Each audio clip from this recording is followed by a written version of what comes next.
KBS 1라디오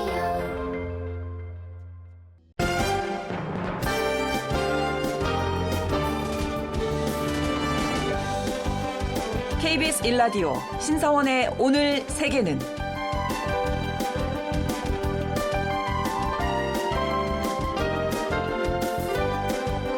안녕하십니까. 아나운서 신성원입니다. 책을 읽는다는 것은 거인의 어깨에 올라 세상을 바라보는 것이다. 이런 말이 있습니다. 우리가 세상을 멀리 보고 깊이 이해할 수 있는 힘은 책과 독서에서 비롯된다는 뜻인데요. 지금 우리는 끝나지 않는 전쟁, 경기 침체와 고물가, 협력보다 힘에 의한 평화가 강조되는 세상에 살아가고 있습니다. 그래서 그 어느 때보다 책이 필요하지 않나 싶은데요. 설 명절 연휴를 맞아서 책을 통해서 세상을 만나보는 시간 준비했습니다. 먼저 1부에서는 시대를 뛰어넘는 고전, 삼국지를 통해서 오늘의 중국을 읽어보고요. 2부에서는 최근 서점가에 잇따라 출간된 민주주의의 위기를 경고한 책들을 통해서 오늘의 세계를 성찰해보도록 하겠습니다. 2월 16일 월요일 KBS 1라디오 신성원의 오늘 세계는 시작합니다.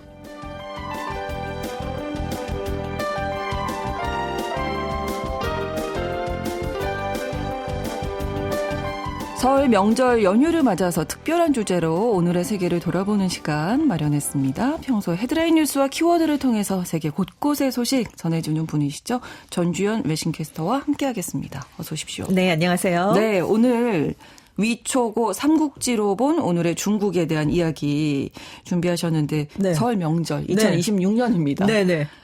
삼국지 얘기를 그렇죠. 하고 싶으신 이유가 있으시겠죠? 왜 네. 올해 명절에 삼국지 그러니까요. 얘기를 굳이 하느냐? 올해가 병오년이잖아요. 이게 그렇죠. 붉은 말의 해인데 붉은 말 하면 그냥 적토마? 이렇게 생각이 바로 떠오르잖아요. 우리에게는. 그러네요. 네네. 삼국지에 나오는 중국 최고의 명마 중에 하나 아니겠습니까? 그러니까 이름 그대로 붉은 빛을 띤 토끼처럼 빠른 말이라는 뜻인데요. 네. 원래 동탁이 여포에게 줬다가 여포를 처단한 뒤에 조조가 거뒀습니다. 근데 나중에 조조가 관우를 포섭하려고 줬던 말이에요. 이걸 타고 유비에게 달려갔죠. 그래서 그렇죠. 알고 보면 삼국지 최고의 명장 중에 여포, 관우 두 명이나 모셨던 굉장히 유명한 말입니다. 그러네요. 그래서 병오년 설이기도 하고 워낙 유명하잖아요. 예. 많이들 알고 계시고 네. 그래서 삼국지 내용을 소개해드리려는 건 아니고요. 삼국지의 눈으로 중국을 또 현재 중국을 삼국지의 눈으로 살펴보는 그런 시간을 한번 마련해봤습니다. 삼국지가 지금으로부터 1800년 전의 얘기입니다. 네. 그럼에도 불구하고 아직까지 많은 사랑을 받고 있죠. 그렇습니다. 정말 살아있는 콘텐츠라고 표현을 하고 싶은데 저는요. 맞습니다. 국내에 지금 2000종 이상의 관련 서적이 출간이 돼 있어요. 매년 수십만 부 이상이 꾸준하게 팔리는 스테디셀러고요. 중국에서도 작년 2월에 이제 집계를 해봤더니 나관중의 원작 삼국연의가 중국 내 소설 부문 베스트셀러 25위에 올랐습니다. 네. 이게 정말 굉장히 오래된 고전이거든요. 수백 년이 지난. 근데 새로 나온 책들하고 쭉 경쟁을 했는데 이게 스테디셀러 쪽에 가는 게 아니라 베스트셀러에서 25위에 오른 겁니다. 대단하네요, 진짜. 네. 또 고전 원작뿐만이 아니고 현대적으로 재해석한 작품들이 중국에서 큰 인기를 끌고 있는데요. 네. 삼국지랑 관련된 게임들이 또 있거든요. 이게 그렇죠. 엄청난 인기를 자랑하고 있습니다. 네네. 그러다 보니까 젊은이들이 책을 안 읽고 게임을 했는데 재밌는 거죠. 근데 게임에서 뭔가 자기의 능력을 높이려면 배경 지식이 있으면 좋겠다라고 그렇죠. 생각을 해서 젊은이들이 다시 원작을 찾아서 읽는 그런 구조가 되고 있다고 그래요. 네. 그래서 시간이 갈수록 이게 사라지는 게 아니고 콘텐츠 영역이 소설에서 뭐 게임으로 뭐 드라마로 뭐 이렇게 더 영역이 확장되는 그런 모습을 보이고 있습니다. 네, 게임을 하다가 이제 더 알고 싶은 그렇죠. 거예요. 예. 네. 뭔가 그 높여야 되잖아요. 그렇죠. 자기의 능력을 기술도 예. 높이고 그 네. 캐릭터들을 잘 알면 그럼요. 또 더 힘이 네, 생기니까요. 예, 네. 알겠습니다.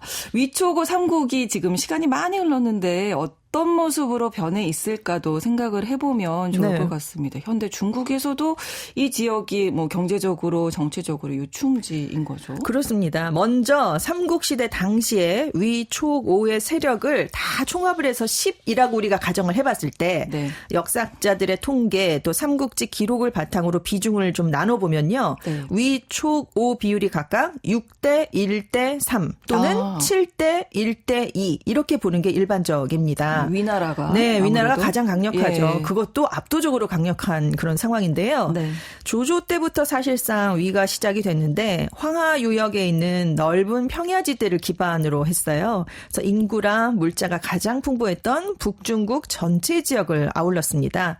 당시 중국의 중심지 중원이라고 부르는데요. 삼국지에서도 네. 계속 중원이라는 얘기가 그렇죠. 나오죠. 네. 이 위나라가 갖고 있었던 핵심 지역, 현재 중국에서는 어디냐? 허난성, 허베이성, 산둥성, 산시성 일대고요. 이외에도 랴오닝성의 일부, 안후이성, 또 장수성의 북부 지역, 서쪽으로도 산시성과 간수성 일부까지 차지하고 있는 굉장히 넓은 영역이었습니다. 네. 그러니까 지금으로 치면 중국 수도인 베이징부터 경제 중심지인 상하이의 북부 쪽 그리고 서쪽의 시안까지 이르는 거대한 지역을 영토로 갖고 있었습니다. 네. 그러니까 근거지가 이제 황하유역 중원 땅인데 지금 중국의 심장부를 징진지 경제권이라고 불러요. 베이징을 중심으로 한 수도권 통합 경제권인데요. 네. 이곳이 정치와 문화, 교육의 중심지로 지금 남아 있습니다. 위나라가 수도로 삼았던 곳은 허창, 낙양 등인데요. 지금 다 허난성에 속해 있는 곳들입니다. 네. 허난성이 한동안 인구는 많은데 경제는 뒤처진 지역 이렇게 평가를 받았는데요. 네. 최근에는 교통의 요지라는 이점을 살려서 물류와 제조 중심으로 다시 떠오르고 있습니다. 지금 중국 권력의 심장부 베이징이잖아요. 사실 허난성보다 훨씬 더 북쪽으로 옮겨가긴 했는데 네. 조조가 삼국시대에 베이징이 속해 있는 유주를 정벌했습니다. 북방을 안정시켰거든요. 그래서 베이징이 나중에 이후 왕조에서 수도로 성장할 수 있는 토대를 마련했다. 이렇게 볼 수도 있습니다. 위나라가 영토 면적도 가장 넓었는데요. 무엇보다 당시 중국 인구의 60에서 70% 정도가 다 위나라 지역에 살았습니다. 그러니까 네. 아까 6대 뭐 1대 3, 6대 뭐 7대 2 뭐 이렇게 한 게 압도적인 것을 자랑할 수밖에 없는 그런 상황이었습니다. 그러네요. 네. 그러면 총나라, 오나라 땅은 현재 어딘가요? 유비가 세운 총나라 근거지가 파촉 지역이었는데요. 네. 현대 중국에서 지금 서부 대개발의 핵심이 되는 곳이고 내륙의 성장 동력으로 평가받는 지역입니다. 네. 쓰촨성, 충칭이 중심인데요. 과거에는 굉장히 험난한 산세였어요. 그래서 잔도를 박아서 들어갈 정도로 고립된 지역이었는데 지금은 중국 내륙에서 가장 빠르게 성장을 하고 있고요. 네. 지금 청두가 예전에 총나라의 수도였던 성도입니다. 청두라는 곳인데 네네네. 우리나라 분들이 가끔 칭다오랑 조금 헷갈려 하셔요. 예, 예. 왜냐하면 성도, 청도 이렇게 우리나라 발음으로 좀 비슷하기 때문인데 아무튼 이곳에 지금 판다 기지가 있어요. 푸바오가 가 있는 바로 그곳이 이 청두고요. 네, 그러면 좀 많이 아실 것 같은데요. 네네네. 이 청두는 전자제품, IT의 아웃소싱, 우주 항공 산업의 중심지가 되고 있는 굉장한 지역입니다. 네. 그리고 손권이 다스렸던 오나라 지역은 장강 하류 지역이었거든요. 지금 중국에서 제일 잘 사는 곳이에요. 장강 삼각주 경제권이었습니다. 그렇군요. 경제 수도죠. 상하이가 상하이. 있고요. 수저우, 그리고 난징 굉장히 큰 도시거든요. 이 난징에 있는 장수성, 또 항저우 여기서 딥시크가 성장하고 있잖아요. 그렇죠. AI의 심장부가 바로 이 손권이 다스렸던 오나라 지역에 있습니다. 네. 경제 엔진 지역입니다. 삼국시대에도 오나라가 굉장히 풍부한 물자, 수로를 이용한 상업이 발달했었어요. 근데 지금도 상하이양 세계 최대의 물동량을 자랑하는 곳입니다.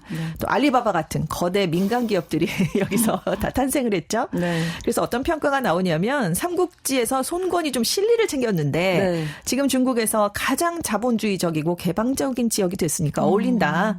그래서 오나라의 수도가 건업이었는데요. 이곳이 어디냐면 지금의 난징입니다. 그렇군요. 네.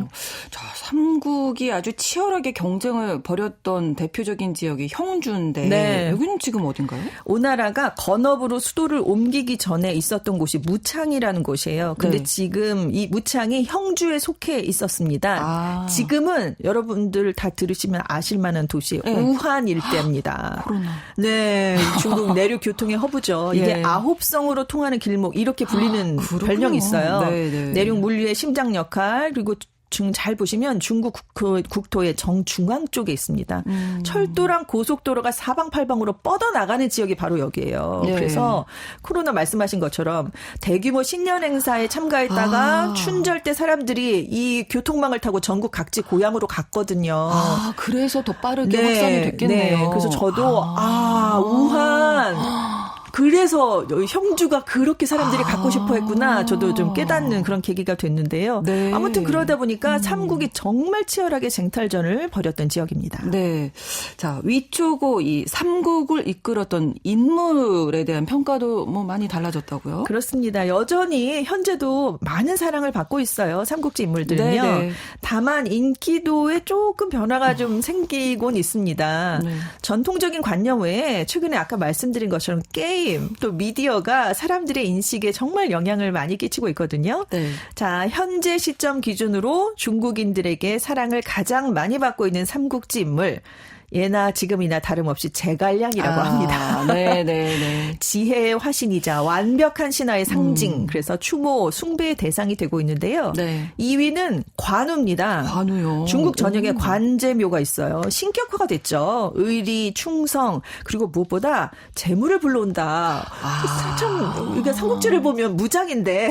그러게요. 재물신이 됐어요. 그래서 크게 인기를 얻고 있고요. 네. 자, 3위, 동메달에 해당하는 3위는 3위. 유비가 아니고 조조입니다, 여러분. 조조요. 과거에는 간웅 이미지여서 별로 좋아하지 않았거든요. 네. 근데 최근 중국의 젊은 층은 어떻게 생각을 하냐면 네. 실용주의적이고 유능한 최고의 CEO상이다. 이렇게 생각을 한대요.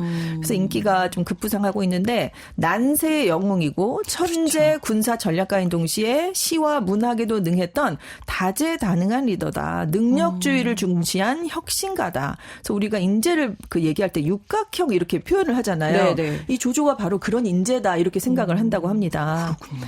이 밖에 조자룡은 젊은 층하고 게임 팬들 사이에서는 항상 가장 멋진 장수로 인식돼서 그렇죠. 언제나 사랑을 받고 있고요. 네. 자, 반면에 유비가 궁금하네요. 과거에는 선한 사람, 조조는 악한 이렇게 아주 뚜렷하게 인식을 하고 있었는데 지금 중국에서 실용주의가 갈수록 강조되면서 능력 위주의 조조를 더 선호하는 경향이 생긴 겁니다. 그래서 유비에 대해서는 인자하고 제갈량 영입에서 알 수 있듯이 인재 영입의 귀재다라는 평가를 받고는 있어요. 네. 근데 최근에는 이제 어떤 이미지가 떠오르냐면 너무 자주 울면서 감성에 호소한다. 실력보다는 감정이 앞선 인물이 아니냐. 속을 알 수 없는 정치인이다라는 비판적 시각이 좀 나오고 있다고 합니다. 예전에는 유비를 더 많이 좋아했던 것 그럼요. 같아요. 많이 사랑했었죠. 네, 달라졌군요. 그렇습니다. 네. 또 손권은 그럼 어떻게 됐냐. 네. 오나라를 18세라는 굉장히 어린 나이에 물려받았어요. 근데 52년간 통치하면서 삼국 중에 가장 오랫동안 나라를 유지시켰습니다. 그래서 경영 감각은 인정받고 있는데 네. 조조랑 유비는 천하통일이라는 원대한 꿈을 세우고 나아갔거든요. 네. 근데 항상 손권하면 천하통일은 어울리지 않죠. 강동의 안녕 여기에 집중을 해서 영웅적 기계는 조금 부족하다라는 평을 받았는데 네. 최근에 중국의 비즈니스와 경영력 관점에서 좀 높게 평가가 되고 있대요. 왜냐하면 뭐 주율 비롯해서 노숙, 여몽, 육손 같은 최고의 인재를 적재적소에 배치해서 삼국지 3대 대전 중에 2개인 적벽대전과 네. 이릉대전을 승리로 이끌었습니다. 그리고 동맹을 맺었다가도 상황이 바뀌면 달라지는 철저한 국익 우선의 외교를 펼쳤거든요. 요즘에 많이 들어본 얘기인데요. 그래서 현대 국제 정세를 가장 잘 보여주는 인물로 손권이 꼽히고 있습니다. 네. 흥미로우시죠, 여러분? 네. 설 명절 연휴를 맞아서 위초고 삼국지로 본 오늘의 중국이라는 주제로 외신캐스터 전지현 씨와 함께 이야기 나누고 있는데, 이렇게 좀 달라질 수도 네. 있구나. 인물에 대한 평가까지 또 살펴봤습니다. 또 다른 인물 만나볼까요? 아쉬운 사람들이 있죠. 이 사람들 빼놓으면 삼국시대 최고의 전략가, 최고의 라이벌로 제갈량과 사마이가 꼽히는데요. 네. 이 제갈량에 대한 전통적 평가, 충심과 지혜의 결합, 정치와 행정 능력까지 겸비한 전방위적 리더입니다. 행정, 법률, 군사 모든 분야에서 매뉴얼을 만들고 시스템을 구축한 인물입니다. 당연히 현대 중국인들이 이런 능력을 높이 평가하고 있어요. 네. 근데 이제 지금 젊은이들 사이에서 어떤 얘기가 나오냐면 제갈량이 죽기 전까지 일했거든요. 작은 일까지 세세하게 챙겼어요. 네. 정말 워커홀릭이었습니다. 예. 그렇게 워커홀릭으로 일을 하다 과로사한 거 아니냐. 나는 그렇게 살고 싶진 않다. 이런 워라벨을 인물로. 중시하는 MZ세대에게는 어울리지가 않죠. 그러네요. 그러니까 대단한 건 인정하는데 나는 그렇게는 못 살겠다. 이렇게 생각을 한다는 겁니다. 네. 그리고 사마이는 계속해서 제갈량에 비해서 능력이 모자라고 좀 좋지 않은 이미지로 삼국연의에서 그려졌어요. 좀 나쁜 나쁜 이미지였는데 네. 최근에 재평가가 가장 활발한 인물 중에 하나로 꼽히고 있습니다. 왜냐하면 최후에 웃는 사람이 승리자. 왜냐하면 나중에 위나라에 이어서 진나라가 천하통일을 하는데 네. 사마씨 가문이 통일을 하기 때문이죠. 그래서 사마의 인내심, 실리적인 전략을 배우려는 분위기가 강해졌는데요. 특히 중국에서도 지금 경제 성장이 많이 정체됐어요. 취업난이 심각하거든요. 그래서 젊은이들 사이에 성공보다는 생존이 좀 화두가 되고 있다고 합니다. 네. 그래서 사마이처럼 때를 기다리면서 발톱을 숨기고 살다가 결정적인 순간에 기회를 잡는 승부사적 기질이 좀 각광을 받고 있다고 합니다. 네. 자, 앞서서 조조에 대한 이제 평가가 달라졌다 이런 말씀 해주셨는데 여기에 마오쩌둥 전 주석도 영향을 미쳤다고요? 네, 이 마오쩌둥 전 주석이 조조를 가장 높게 평가한 사람 중에 하나인데요. 네. 이 마오 전 주석의 평가가 왜 중요하냐면 현대 중국을 이해하는 데 있어서 가장 결정적인 영향을 미친 인물로 평가받고 있기 때문입니다. 네. 이 마오 전 주석이 전통적으로 악역이었던 조조를 천하를 통일한 위대한 정치가이자 시인 이렇게 높게 재평가를 했어요. 그래서 조조가 복권되는데 아주 큰 영향을 미쳤습니다. 네.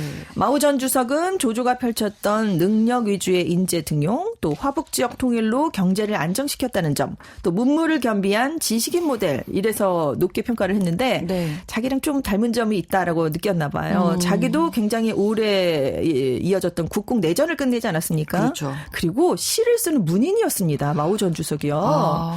그래서 본인의 시풍에 조조 영향을 받은 흔적이 남아 있다라는 평가가 나올 정도예요. 네. 그래서 자기가 지향했던 강력한 리더십, 철저한 실무 능력이 조조라는 인물을 재복권시키는 쪽으로 투영된 게 아니냐 이런 분석이 나왔는데요. 네. 반면에 마오 전 주석의 유비에 대한 평가는 어떨까 궁금하시죠? 정치적 수완은 좋았으나 결단력이 부족하고 유약했다라고 좀 박하게 평가를 했습니다. 네. 자, 삼국시대에 행해졌던 이 정책이 이후에 또 네. 영향을 미친 것들도 있잖아요. 네, 그럴 수밖에 없는 게 삼국이 정말 치열하게 각축전을 벌였잖아요. 네. 그렇게 되면 내가 저 나라보다 나아야 된다라니까 좀 새로운 정책들이 나오게 됩니다. 네. 그래서 후대 중국과 동아시아의 통치 시스템에 엄청난 영향을 미친 정책들이 나온 것들이 있는데요. 먼저 최고의 히트 상품은 조조가 실시한 둔전제가 꼽히고 있습니다. 이게 뭐냐면 전쟁터 근처에 유민들을 정착시켜요. 농사를 짓게 해서 그 수확물로 군량미를 충당한 정책입니다. 항상 군량미 문제 때문에 전쟁의 승패가 좌우되잖아요. 네. 근데 둔전제 전까지 군대는 식량이 필요하니까 백성들에게 식량을 뺏어가는 약탈자 이미지가 강했습니다. 그러다 보니까 조조가 스스로 먹을 것을 생산하는 군대 시스템을 안착시키게 된 건데요. 네. 여기서 중요한 건 민간인인 유랑민을 대규모로 정착시켰다라는 점입니다. 그래서 식량 문제도 해결하고 떠돌아다니는 백성을 국가의 통제 아래 두는 일석이조의 효과. 그럼 세금을 좀 정기적으로 거둘 수가 있잖아요. 안정적으로. 그렇죠. 네, 네. 그래서 이 점이 위나라가 다른 두 나라를 압도하는 국력의 원천이 됐다라는 평가를 받고 있는데 네. 이게 삼국시대에만 끝난 게 아니고요. 이후 수당시대에 가면 부병제라는 걸로 이어지고요. 이후에 동아시아 병롱일치 모델의 근간이 된 정책으로 평가를 받고 있습니다. 네. 또 조조가 구현령이라는 걸 실시했어요. 네. 부도덕해도 좋으니까 실력만 있다면 나에게 와라라는 파격적인 인재 채용 공고였는데요. 그러니까 실무 능력 중심의 인재 등용이라는 실용주의 노선을 개척한 정책입니다. 네. 이게 나중에 위나라에서 구품관인법, 구품중정법으로 발전을 하게 되는데요. 네. 그러니까 중앙정부가 인재를 9개의 등급별로 관리하는 체계적인 관료제의 시초가 됐습니다. 물론 이렇게 좋았던 제도가 나중에 가면 귀족들의 세습 도구로 좀 변질되는 그런 게 있긴 하지만 네. 일단 시도 자체는 굉장히 좋은 데서 출발을 한 거고요. 또 조조가 중국 역사상 처음으로 전사자 가족을 돌보는 원호제도라는 걸 국가적 시스템으로 만든 인물입니다. 이전에는 위로금을 그냥 주고 일회성으로 그냥 지원하는 거에 그쳤는데요. 네. 조조는 아이들이 성인이 될 때까지 매달 관청에서 식량을 줬고요. 이 전사자의 아이들을 교육하는 학교도 만들었습니다. 자, 그렇다면 충나라는 어떤 게 있냐? 제갈량이 있으니까 뭔가가 나왔겠죠. 충나라의 좀 척박한 환경을 극복하기 위해서 엄격한 법 법집행, 포용적인 외교를 병행했는데 네. 이걸 지위 고하를 막론하고 법을 적용을 했습니다. 그래서 법은 만인에게 평등해야 된다. 이런 원칙을 실천을 한 거예요. 그래서 후대 유교 국가들이 덕치와 법치를 조화시키는 모델이 됐다라는 평가를 받고 또 남만을 정복했잖아요. 소수민족. 네. 그런데 억압을 하지 않고 그들의 자치를 인정하면서 기술을 전수해서 경제적으로 이득을 얻었습니다. 그래서 이후에 중국 왕조들이 변방에 있는 소수 민족들을 다루는 정책에 좀 영향을 끼쳤고요. 오나라는 북방 민족에 밀려서 변방으로 취급받았던 강남, 즉 양쯔강 이남 지역을 본격 개척했습니다. 그래서 지금 강남 지역이 중국 경제의 중심지로 성장하는 기초를 닦은 인물입니다. 그렇죠. 지금도 경제는 상하이가 수도, 정치는 베이징이 수도 이런 말이 있잖아요. 네네. 이 흐름을 만든 시발점을 바로 손권이 만들었다라는 평가가 나오고 있습니다. 네. 삼국지에 나온 뭐 사자성어라든지 고사 네. 또 뭐 요즘에 많이 많죠. 쓰는데요. 뭐 삼고초려도 유명하고, 삼고초려. 네. 유비와 제갈량의 관계를 말하는 물과 물고기 사이 수어지교도 있고, 뭔가 하자니 할 게 없고 버리자니 아까울 때, 게르기네 이런 표현 우리 많이 쓰잖아요. 네네. 최근에 좀 재밌는 온라인 유행어가 있는데 내 주머니에 제갈량이 있다라는 게 있대요. 스마트폰 검색을 해서 뭐든지 다 해결하는 상황에서 쓰인답니다. 스마트폰이 제갈량이군요. 네, 제갈량이 왜 꾀주머니도 주고 막 그러잖아요. 네. 또 사마이처럼 버티기라는 문구도 있는데 주식이나 부동산 투자를 할 때 끝까지 인내하면서 수익을 기다리는 전략 이런 뜻으로 재해석돼서 쓰이고 있다고 합니다. 이것도 좀 써보면 좋을 것 같습니다. 연휴니까 또 콘텐츠 몰아보기도 많이들 계획하실 텐데요. 그렇습니다. 삼국지 관련된 거 소개해 주세요. 제가 한 두 개를 크게 소개를 해드리면 네. 2010년에 방송된 신삼국이라는 드라마가 있어요. 신삼국. 95부작인데 한 편당 40분밖에 안 돼서 예. 생각보다는 좀 짧습니다. 여러분. 네. 삼국 연의 내용을 충실하게 재현했어요. 그대로 재현을 했어요. 오. 정통 삼국지를 만나보고 싶으신 분, 입문하시는 분들에게 네, 추천해드리고 네, 네. 자 이번에는 입문을 해서 더 발전하고 싶은 심화편인데요. 네. 사마이가 주인공인 드라마가 있어요. 1부가 우리나라에서 미완의 책사, 2부가 최후의 승자라는 부제로 소개가 됐는데요. 네. 이게 그러니까 이름을 알리기 전부터 시작해서 조비 사후의 권력 투쟁 과정, 제갈량과의 대결을 거쳐서 사마이가 최종 승자가 되기까지의 모습이 담겨져 있습니다. 네. 근데 이제 삼국지 드라마, 영화 이미 많이 접하신 분들, 네. 책의 행간이 궁금하셨던 분들, 이면은 어땠을까라는 상상을 해보셨던 분들, 그런 네. 분들께 추천을 드리는데 굉장히 좀 공감이 가게 드라마를 만들었기 때문에 한번 네. 심화 학습이 필요하신 분들은 여기에 네, 네. 도전을 해보시면 좋을 것 같습니다. 저는 신삼국부터 해야 될 것 같습니다. 입문편. 네, 두 드라마 관련해서 좀 재밌는 점이 있다면서요. 신삼국에서 유비로 나왔던 배우가 있어요. 위화위라는 중국 배우인데 네. 사마이에서 조조로 나옵니다. 완전 딴판이죠. 오. 그런데 유비로 나올 때 정말 세상 착한 우리가 아는 그냥 그 유비 그대로의 얼굴을 보여줘요. 근데 조조는 또 책에서 달라요? 살아나온 것 같은 느낌을 저는 받았어요. 사실 저 중국 드라마 엄청 많이 보고 네네네. 이 배우들 다 알고 신삼국도 다 봤는데 네. 제가 사마이 봤을 때 일부에 이 배우가 신삼국의 유비라는 걸 제가 알아차리지 못했을 정도로 연기 변신을 정말 확실하게 보여줬는데요. 예. 이 배우가 자언을 했대요. 사람들이 나를 유비로만 아는데 내가 몰라볼 정도로 조조를 표현해보겠다라고 와, 해서 대단하네요. 이분이 캐스팅이 됐다고 합니다. 굉장히 네. 유명한 분이거든요. 그럼 신삼국 보고 사마이도 보실 때 봐야 되겠네요. 얼마나 확확 달라질 수 오. 있는지 이걸 한번 보시면 좀 재미가 있으실 것 같아요. 네.